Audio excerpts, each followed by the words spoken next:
Good afternoon. Myself Akanksha Shukla in the Department of Information Technology, and I am from Ajay Kumar Garg Engineering College. Today I am going to discuss about the topic which is known as HTML table, and it is a topic which is related to the subject web technology. In the previous lecture I had already discussed about the basic elements of HTML and about the HTML list. The list is a kind of, we can say that it is a kind of thing which we use to display the list or which we use to display the items basically, and there are three types of list: ordered, unordered, and the definition list. Also one kind of list also we can use, which is known as a nested list. Inside the nested list we can use these ordered list, unordered list, and definition list. Means all the types of list we can merge inside the nested list. I am telling about the list because in the HTML table also we can in place of things or in time of need, we can also use the list inside the HTML table also. That's why I am telling about the HTML list. Okay, now the HTML table. Basically, what do you mean by table? Table is a kind of data, or it is a kind of tabular data which represents the data in the form of rows and columns. Here the HTML table allows the web authors to arrange the data, which are kind of data can be of any kind, just like text, images, and it can be also in type of links, or we can also nest the tables inside the HTML table also. So HTML table allows the web authors to arrange the data into the form of rows and columns of the cells. Now the HTML tables, why we use the HTML tables or why HTML tables are created? Basically, HTML tables are created to represent the data in the form of rows and columns.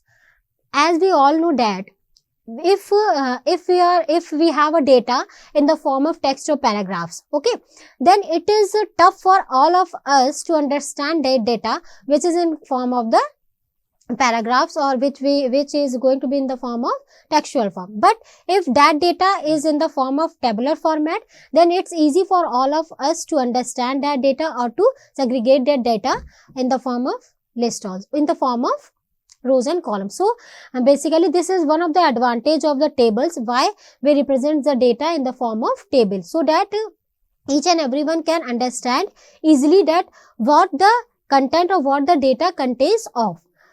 Now the table, the HTML tables are basically created using the table tag, which is placed inside the angular brackets, and the inside the table tag the tr tag is also used, which is used to create the table rows. Means to create the rows of the tables we use the tr tag, and to create the data cells, means to create the data for that particular rows, we are going to use the td tag.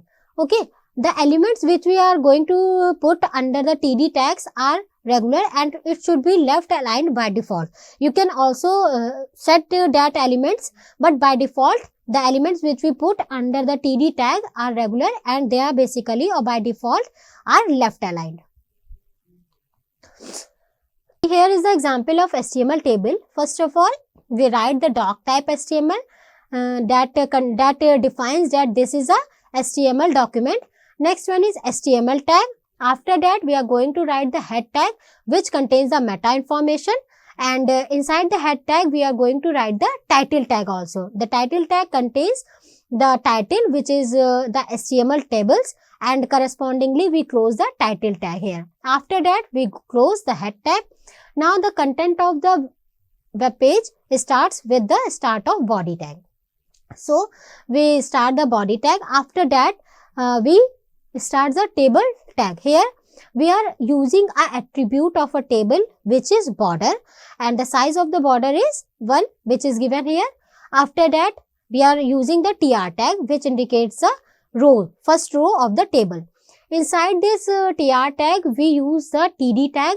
Basically, what I said that td tag contains the data cells. So inside the td, what we are writing? We are writing row 1, column 1, and correspondingly that td tag will also close here.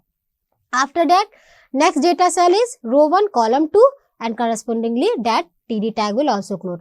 Now after the completion of the first row, the tr tag will close. Now if whatever the how much rows we are going to add, then that much of tr tag will be open or closed here.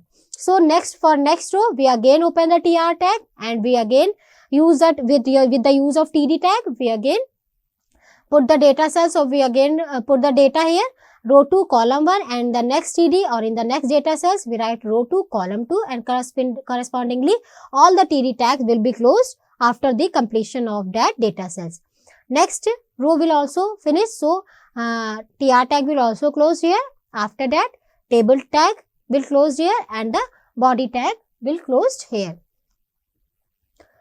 Okay, finally this is a most important part, that HTML tag must be closed at the last of the document. Okay, now there are one more tag which is known as the heading tag, which is used to basically indicate the heading of a table. Just like if you, for example, if you are going to represent the timetable of a class, so what should be the main heading for that table? The main heading will be timetable for CS third year, for IT third year. So that should be the main heading, so that you can write inside the caption. Okay, a caption tag is also used, or that tag will also used to indicate the overall heading or overall description of the table. Here th tag, the table heading tag, will be used to indicate that for example, if you are going to represent the class timetable, that the heading table heading must be day, time, subjects. Okay, and inside that we are going to give the slots, that from 9:30 to 10:30. These things we will write in td tag, but the th tag contains the table heading, and for overall heading we use the caption tag here. So the th tag will be put to replace the td tag, but it represents the actual why we use the td tag. We use td tag to represent the actual data cell, but if we want to represent that data cell as a heading then we use the th tag in place of td tag. Okay.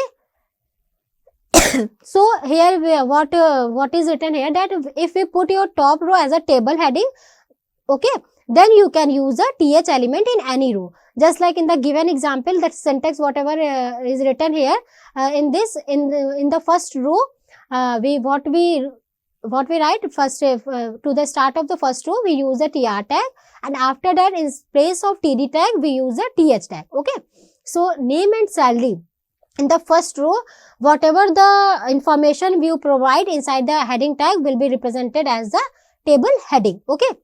Now the cell padding and cell spacing attributes. Basically these two attributes are used, or we use these attributes to replace or to adjust the white spaces in the table cells. Okay, the cell spacing attribute, it defines the space between the table cells. Okay, basically this is important to understand what is the difference between cell padding and cell spacing. Cell spacing attribute defines the space which is between the table cells, and the cell padding represents the distance between the cell borders and the content within a cell. Okay, so cell spacing defines the space between the table cells, and the cell padding represents the distance between the cell borders and the whatever the content you provide within the cell only. Sorry. Next one is call span and row span attributes. We will use call span attribute for merging. Basically, if you want to merge two or more columns inside a single column, so what we use the call span attribute. Similarly, if you want to merge two or more rows in your table, then you use the row span. Suppose in the table you want to or your text is not inside the one row, that what we do, we use a row span, or sometimes if the data is more larger and it cannot be covered in the one column, then you can use the call span attribute, which is used to merge two or more columns into a single column. And similarly, row span attribute is used to merge two or more rows. Now, next one is table backgrounds. To set the table background, we can set the table background any of the following two ways. The first one is .bg color attribute, and the second one is dot background attribute. First one is dot bg color attribute. Basically, this attribute, bg color attribute, we can use to set the background color for the whole table or also for just one cell only. Okay. So, bg color means background color. So, if you want to set the background color for a table or for any of the cell, just for one cell, then we can use the attribute that is bg color. And also the background color means you can see in the in various books or in the various contexts, you can see that sometimes it is written that bg color and sometimes it is written background. Okay. So, both the attributes are same. Both the attributes are used to set the background color, and the background attribute, bg color attribute can use to set the background color for the whole table or for just one cell, and the background attribute you use basically if you want to set any background image, which we are going to set for whole table also and for just one cell also. Means you can also set the background color also using the border color attribute. Means bg color attribute and the border color attribute are used to set the background color. Or you can also say that if you want to set the border of the table or you want to set a color for the border of the table, then you can use the border color attribute to define or to set the border color for that particular table. Next one is table height and width. Basically, you can also, not only you can change the background color for the table or you can set the border color of the table, you can also set the table height and width using the width and height attributes. Also, you can specify the table width or height in terms of pixels or in terms of percentage of available screen area. Okay, so you can also specify the width or height in terms of pixel also and also in terms of percentage also. Next one is table header, body and footer. Tables can also be divided into the three portions. First one is header, then body, the content, the whole content of the table, and also a footer. Head and footer are rather similar to headers, and the footers in a, just like in the MS Word or word process documents, which we already know that, while the body is the main content holder of the table. Okay. So, the three elements which separates the head, body and foot of a table are T head, T body and T foot. Now, the T head tag is used to create a separate table header, and the T body tag is used to indicate the main body of the table. The last one is T foot, which is used to create a separate table footer. The table header and footer must come before body tag. Okay. So, it not be inside the body, that you can use the T head and T footer inside the body tag. So, this is not allowed in the table tags. Okay. That must be the before the, that must or that should be before the body tag. Table header and footer must come before the body tag. They not must be come inside the body tag. Next one is HTML images. The IMG tag basically which we use to embed an image inside the HTML tag. Means if you want to insert an image inside a HTML page, then which tag we will use? We will use the IMG tag. And images which are not technically inserted into a web page, these images can also be linked to a web page, but that IMG tag which creates a holding space for the referenced image also. So, basically, this image tag is also has two required attributes. The first one is SRC and the second one is ALT. So, whenever we are going to insert the image inside a HTML page, the whole syntax which we used to write, this is the syntax which we used to write is the IMG, angular bracket IMG, and after that SRC and image SRC is equal to, then we will provide the path, whatever the image you are going to insert there, then we will define that path of the image, and after that we can use the attribute ALT also, which specifies that if in case of any problem, if the image cannot be displayed, then that alternate text will be displayed on the web page if the image is not displayed here. Okay. So, what we used to write or what we used to display that within the angular bracket, we use the img tag. After that, we use the two required attributes. First one is src. Within the src, we will provide the path, which is indicating that image, and next one is alt, which specifies an alternative text if the image cannot be displayed for any reason. Now, what are the HTML frames? Basically, the HTML frames are used to divide the web browser or to divide the browser window into the multiple sections, where each section can load a separate HTML document. So, the collection of frames in the web browser is known as the frame set, and the window is divided into the frames just like the tables are organized into the rows and columns. So, the frames, basically we use the frames sometimes when you want to display the data, and you have various data and you want to display it into the section wise. So that's so we use the HTML frames, and with the use of HTML frames, we divide the browser window into the multiple sections, and in each section you can link the separate HTML document and you can display the separate documents individually into the different sections. Just like if you want to display the information of 4 branches, so about the 4 branches of BTech.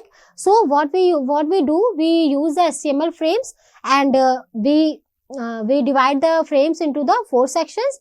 First contains the data about the information technology branch. Second contains the information about the computer science branch. Third contains the data about the electrical branch, and the fourth contains the data about the mechanical branch. So in a single web page, you can define the data, or you can define the content, or you can define the information of all the 4 branches into a single page with the help of HTML frames.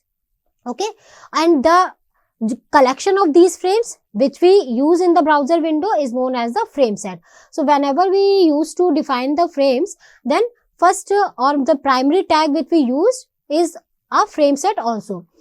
Now, how to create the frames? Basically, to use frames on a page, we use the frame set tag. What we said earlier, that it is the primary tag which we use to create the frames instead of body tag. Means when we create the frames, then we don't use the body tag. We only use the frame set tag.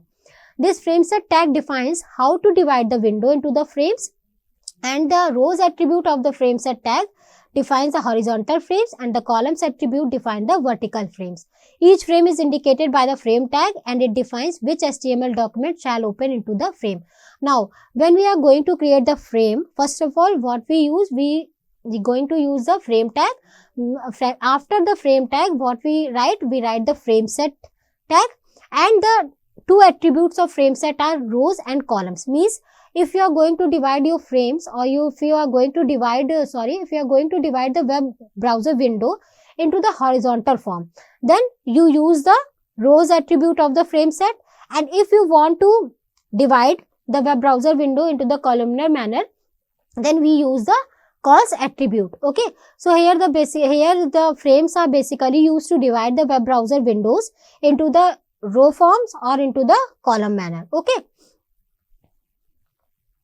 now here is the example in which we are going to see that frame set. First of all, we use here frame set tag, and after that frame set cols, cols is written here. It means that we are going to divide the web browser window into the columnar manner. Means column section wise we are dividing browser window.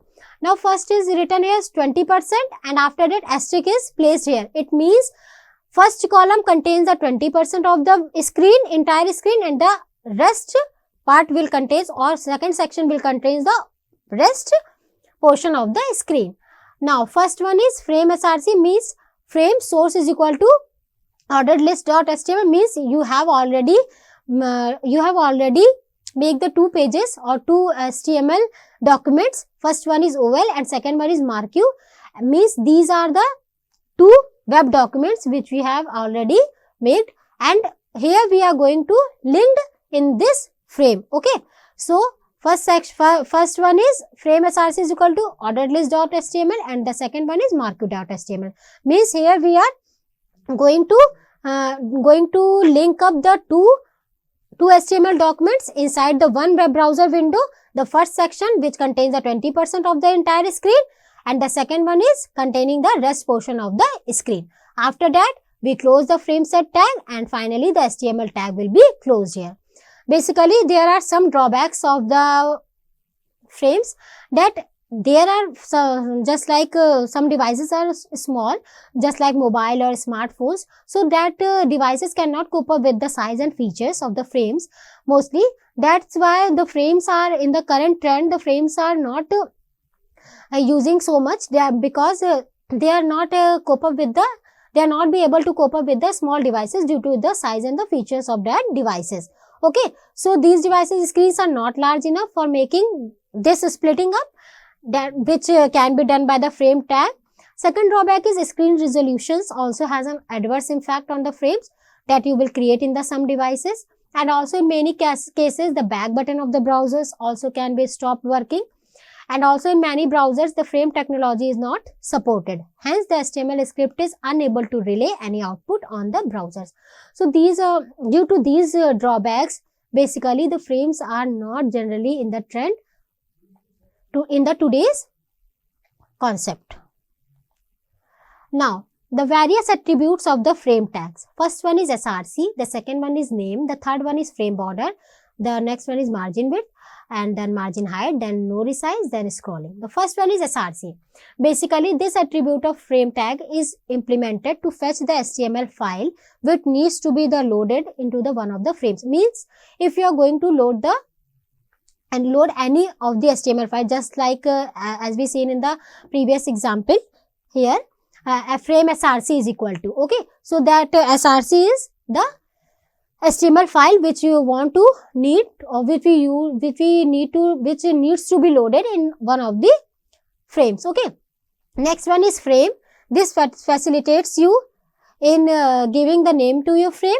Next one is frame border, which is used to specify the border of the frames. Margin width and height are basically used to specify the frame borders. Width spacing, it may be in the left or right sides. Margin width and margin height, it can be in the form of the top and bottom sides. No resize, in general, basically it is possible to resize your frame just by clicking and dragging the frame borders. So this attribute helps the users to stop resizing the frames, and it is written something like no resize is equal to within the inverted commas no resize. The last attribute of frame tag is scrolling, which is basically used to deactivate and activate the scroll bars which are going to be appear in your frames, and it takes either yes or no or auto also. Means these are the values yes, no or auto which is to be assigned to within the double quotes. So these things are all about the frame tag. So today I had discussed about the HTML table tags and the image tag and also the frame tag. That's all for today's lecture. Thank you.